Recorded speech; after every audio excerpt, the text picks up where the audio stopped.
দুঃখের সঙ্গে আপনারা এখন দেখছেন রামকৃষ্ণপুর হাই স্কুলের প্রাক্তন শিক্ষক যিনি পরলোক গমন করেছেন, যার নাম মহারাজ হালদার মহাশয়।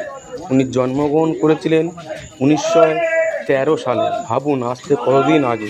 ওনার বর্তমান বয়স 112 বছরের মতো। উনি আজ 25/6/2025 পরলোক গমন করেছেন 112 বছর বয়সে। উনি রামকৃষ্ণপুর উচ্চ বিদ্যালয়ের ইংরাজি বিভাগের শিক্ষক ছিলেন। বিশেষত্ব ওনার, উনি রিটায়ার হওয়ার পরেও দীর্ঘ 10 বছর বিনা বেতনে এই স্কুলে থানা অন্তর্গত ভগবানপুর গ্রামে থাকতেন এবং কুলপি থানা অন্তর্গত রামকৃষ্ণপুর উচ্চ বিদ্যালয়ে ইংরাজি বিভাগে শিক্ষকতা করতেন। আমরা ওনার শ্রদ্ধাঞ্জলি জ্ঞাপন করছি। আমরা মর্মাহত, দুঃখিত।